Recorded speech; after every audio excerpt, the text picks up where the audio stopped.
Welcome to the Business Mechanic Show. This is your host, Vaughn Sigmund, co-founder of Results Driven Leadership, rdltraining.com. Check out the website.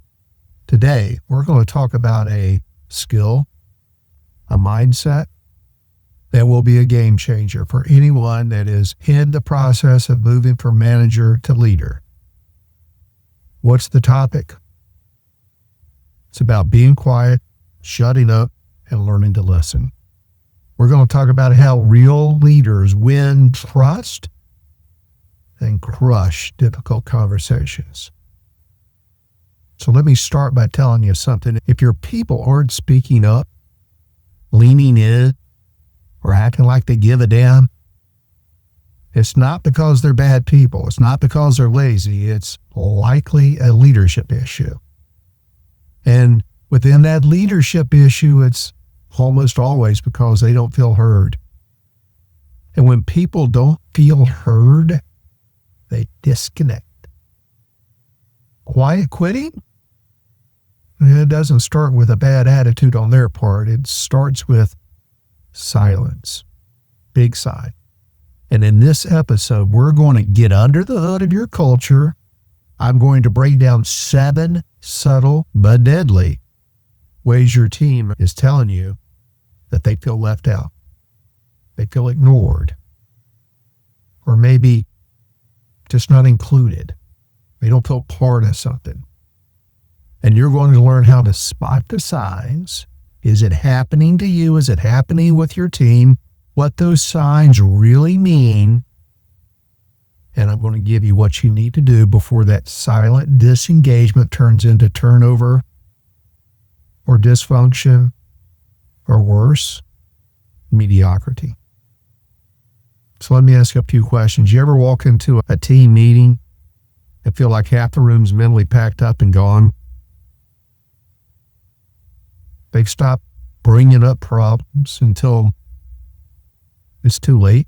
The problems just happen and you get surprised by them. Or are they executing without engagement? You're just getting compliance, but not commitment. They sometimes follow instructions, but not always. But the spark, the zest is gone. You have a lack of energy, a lack of ownership, including nobody volunteers any new ideas. Why would they? When their boss always has the answer, or never ask their opinions on anything. Do your meetings become one-sided and draining? Do you go into this efficient mode where you're just trying to get it all said so you can get back to work? And what you're receiving is blank stares or very little interaction, minimal interaction, and people seem to be a little checked out? Well, this is probably a monologue and not a dialogue on your part, but we'll get to that in a minute. The big one is gossip. Do they gossip more than they collaborate? Because when people don't feel heard by their manager, they're going to get hurt. And they're going to talk to each other. And very often that's in the form of gossip. They're talking to each other instead of talking to you. That's why I often say you need to be the complaint department. In order to be the complaint department, you have to listen.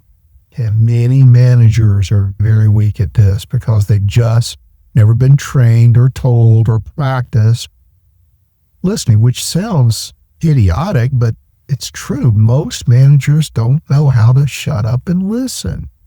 And it's the superpower that great leaders possess. But most aren't born with it. They have to learn it. And likely you're one of those people. So are you ready to fix it? Let's go. Let's fix it. If you think great communication is about being the best talker in the room, you're missing the mark badly. Let me break this down. Most managers are addicted to hearing themselves talk. They mistake monologues for leadership. Make sure they know what to do. But leadership, real results-driven leadership, That starts, my friends, with listening. Deep, active, high-stakes listening. The kind of listening that builds trust, uncovers the truth, and gets to the root of what's really going on with your people. This is an essential skill. And when mastered, a lot of issues that you may have unwittingly created can go away. Listening is a tactical influence. Listening is the foundation of every high-performing team. If you won't buy it, if you want ownership on their part, past several podcasts have been ownership on your part. Somewhere in there you've asked, well, what about ownership on their part? That's what I'm talking about today. If you want ownership on their part, you want a culture that actually performs instead of just exists, and shut your mouth and tune in, and I'm going to learn you the way to becoming a great listener. Let me give you the playbook. Step one. Give you a few steps here. Step one. You have to listen until the end. You know how most people listen? They don't. Might include you. I know I didn't, and sometimes still don't. I have to catch myself. I want to teach you how to do that today. Most people are just waiting for enough of a pause so they can talk. And they're not listening, they're planning their rebuttal. They're thinking about how to pivot the conversation back to what they want to say, not what is being said. And that, my friend, is not listening. That's your ego. And we all have one. And it's a very dominant force in how we respond and interact with people. So you all learn the first step of listening. Here's the move. Listen all the way through. Let the other person finish. Stop. If you're one of these Budianskis, stop cutting people off mid-thought. Let the sentence hang for a beat. Because in that silence is where the truth shows up. And you'll get the sign that now, based on what you've heard, you can either ask them probing questions, respond, or begin the steps of resolution. That's where leadership starts showing up.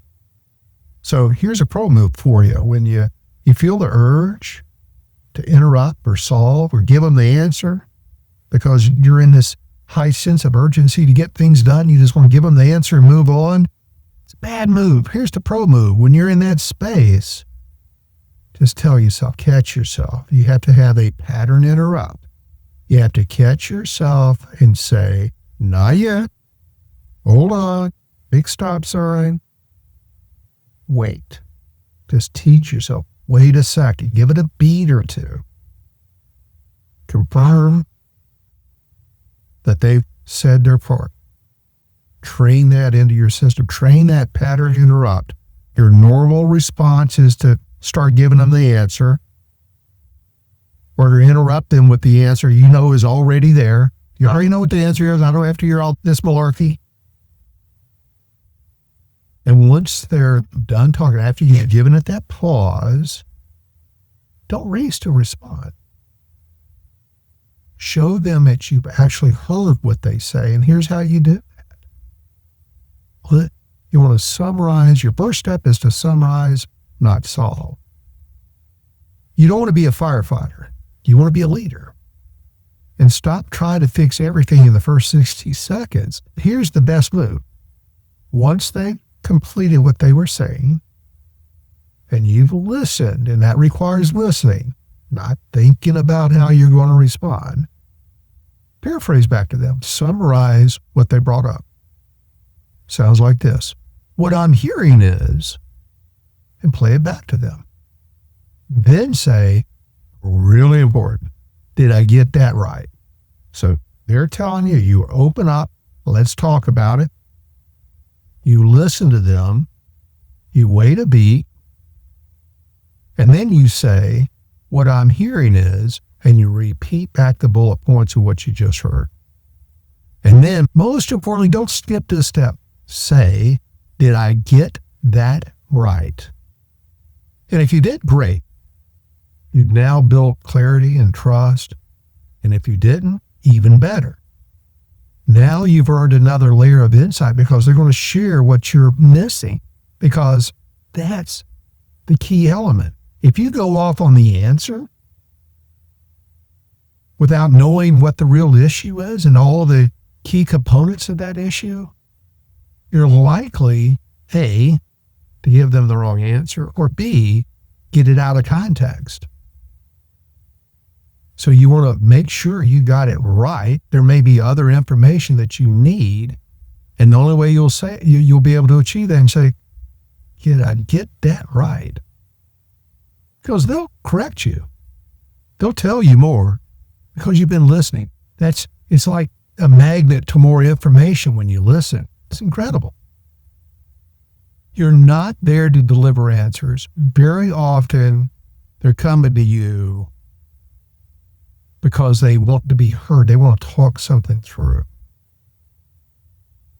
So hold back giving them the answers. You're not there for answers. You're there to get it right. You're there to come up with solutions and make everyone feel heard, but they need to be mutual, collaborative solutions. And once they know you get it, that's when you start opening up.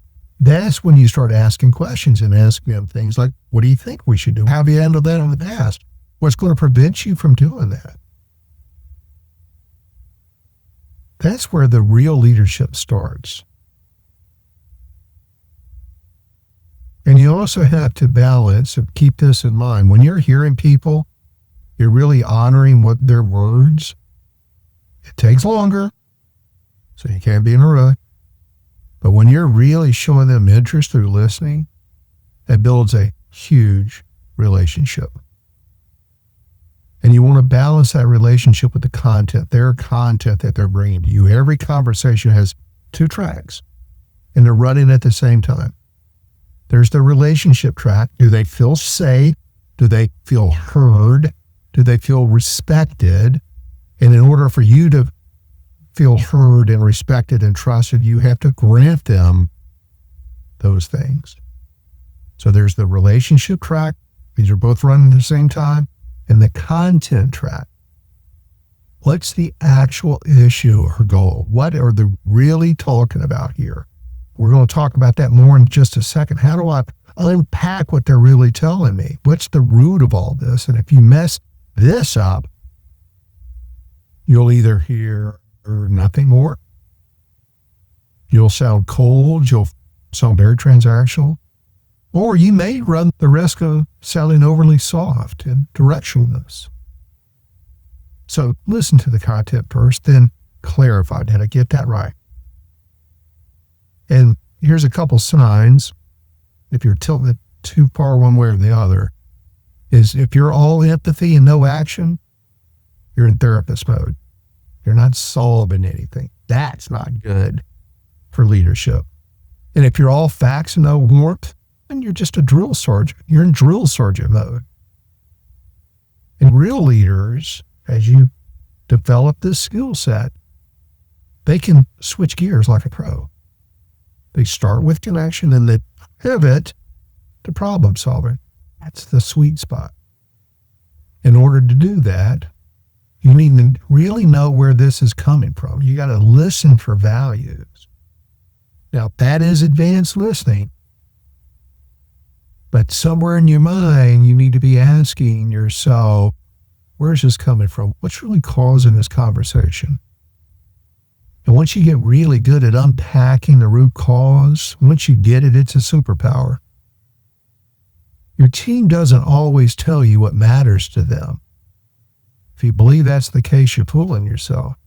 But if you pay attention, their values scream their words. They're upset. Maybe they're upset about being left off a meeting. That's not about the invite. It's not about you forgetting. It's about them belonging. And they feel ostracized. They feel left out. They're ticked about a sloppy report from a peer. They're complaining about a peer being ineffective. That's about standards. That's about accountability. It's about fairness. It's not about the sloppy report. And when you can identify where some of these values come from, if you can identify their values, respect, excellence, loyalty, efficiency, it all becomes much more effective. 10x your effectiveness. So try this. When someone's sharing information with you, and maybe it's about respect, instead of saying, you shouldn't feel that way, or that's not what they're saying, you say, sounds like excellence and respect really matter to you. Is that what's bothering you here? And when you say that, and you're right, you've nailed it.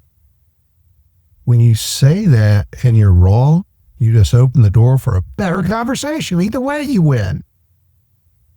So here are 7 clear, real-world examples of how a team member might be showing you, not telling, how they really feel, how they feel left out, how they don't feel like they're being accepted or included. They're feeling ignored or often not heard.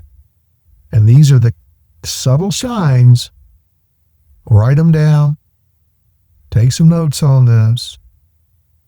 Send me an email, vaughn@rdltraining.com. That's Romeo Delta Lima Training.com. And I'll send it to you in written form. It's in the transcription. One way or the other, I want you to have these and start working on being able to unpack them during conversations. But first, you have to listen. So if you've got someone, say, you used to be a pretty active participant in meetings, conversations, and they've just stopped speaking, they've become very quiet. Someone who used to offer ideas and feedback, are replaced with silence or grumbling. Even when you ask for input, and they checked out because they feel like no one listens anyway. Nothing they say has any value, so why even go to the energy of bringing it up? So why that's a very key component in employee engagement. Or, number 2, if you see someone, you're working with somebody whose eye contact is missing, or their body language is really closed off, arms crossed, leaning back, eyes down. It's not always defiance. You'd be mistaken for that. Often it's withdrawal because they don't feel psychologically safe enough to stay engaged. They've been ignored. They've been disregarded. Probably not on purpose. It's one of those unwitting outcomes that when you don't listen well, you create. And these people often, number 3, don't volunteer for projects anymore. You have to assign voluntold people now. Somebody that used to jump into it, always used to be the go-to person, now you're getting radio silence. That's a red flag. And when people don't feel included or valued, they pull back. They total. They stop raising their hand. And number 4, if they say things like, whatever you think, doesn't really matter to me. On the surface, that might sound cooperative, but underneath, it's detachment. They don't feel their perspective matters. So they just stop offering it. It's human nature. One that you likely, mistakenly have created because you don't listen very well. Number 5, they start getting more to peers and not you. You are not the complaint department anymore. And I hear it often. How can I stop people from gossiping? Start listening to them and They'll stop gossiping. If gossip or side conversations are on the rise, it's because they don't think the real conversations are happening where they should. And that's with leadership. That's with you. Or number 6, you can visibly see that they're disengaged when certain people speak. They're rolling their eyes. Maybe it's more important to be checking their phone than listening to what's going on, or they're looking annoyed when others people talk. This often signals deeper resentments, where they feel overshadowed or they feel ignored. They're just there because I have to be there. They don't show up because they want to contribute. They really become disconnected from the group dynamics. So that rolling the eyes, I hope it's not you they're rolling their eyes about. Could be somebody else. Maybe it's somebody else that's replaced them as your trusted advisor on the team. You're paying more attention to them than you're paying attention to this person that you used to rely on. Number 7, they stop following up, or they stop contributing to team discussions post-meeting. So they're not sending you any more follow-up emails. There's no Slack replies. There's no enthusiasm or shared goals or questioning how are we doing.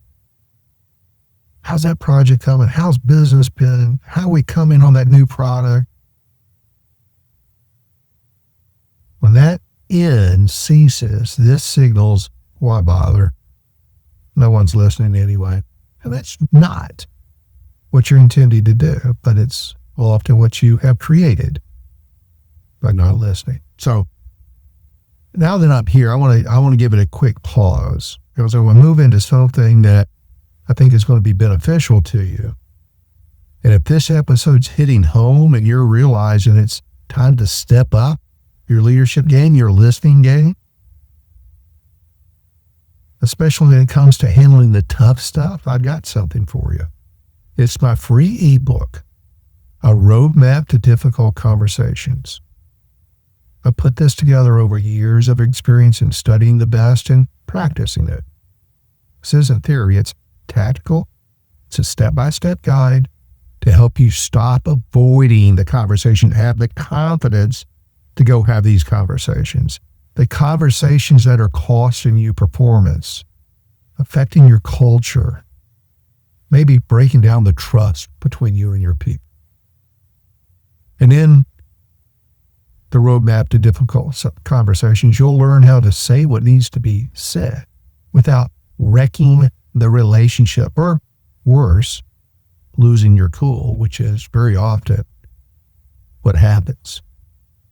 So if you've got some individual issues or team issues simmering under the surface, and you know you need to have conversations, but you're putting them off or you're avoiding them, this is your playbook. There is a link to your free copy of the Roadmap to Difficult Conversations in the show notes. There's also a podcast on this if you want to check that out. So now, move back into the show. Let's talk about the hard part, these difficult conversations. And of course, as you might guess, listening is the foundation of having a difficult conversation, not getting your point across. Sounds counter, doesn't it? But listening is the foundation so that you know what the issue is. Asking good questions, open-ended questions, which you'll get out of the book. But you also need a framework, the procedure to navigate the tough stuff. The kind of these underperformance, time and attendance, someone who's continually let you down or broken your trust when they're not meeting the expectations or they're creating issues on the team, or you just let things go unsaid for way too long. Let me give you a no BS structure that works like magic. when the tension's high. And if you waited too long, and many people do, this will get you back on track. You've probably allowed a lot of damage to happen that you don't want to happen, but it's probably the case often. It's way better to get in on these things early than wait until they fester. But be that as it may, let's talk about how to framework these conversations. And you have to understand that first step is validating the relationship. Start with what matters most, which is the relationship you have with your direct reports. Say something like, we need to get together and I want you to understand I care about our working relationship and I want to make sure we keep things strong between us. I'm here to help. This neutralizes the threat. It disarms defensiveness, which is what most people dread in difficult conversations. And it sets the tone that this is a conversation, not a confrontation. A conversation, not a confrontation. Number 2, you want to make sure they understand that you're in this for a positive outcome. You have positive intent. State why you're having this conversation clearly and calmly. Say something along the lines as an introduction. I want to bring this up because I care about your success here. I want you to win. And this feels important to talk through. You don't accuse them of things. You warm it up. You got to get them in the mood, as my friend Stan says. This shifts the energy so that they understand, whoa, their defenses come down. They're not being attacked. That we're actually going to listen to each other here. We're aligning. And number 3, use I statements to name the issue. You're not here to accuse. You're there to communicate how the issues affect you or your team. So say something along the lines of, I've noticed, now this is when you start bringing up the problem, I've noticed deadlines are slipping. I feel concerned because it impacts the rest of the team's workflow. I've noticed that you're coming in late more and more often. And that impacts the team and their ability to get all the work done. It's simple. It's clear. There's no blame. There's no drama. You just bring it up. And number 4, you invite their perspective. Don't end it with a mic drop. End it with a door opener. Say, I've noticed deadlines are slipping. I feel concerned because it impacts the rest of the team's workflow. Then say, that's what I've noticed. How do you see it?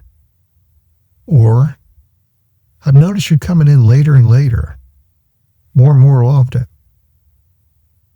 Can you help me understand what's going on? See the difference in that conversation? I've noticed. And can you help me?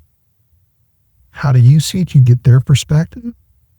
This turns the conversation into collaboration. Now you're solving the problem with them. You're not just telling them what to do. Why they're in trouble, air quotes.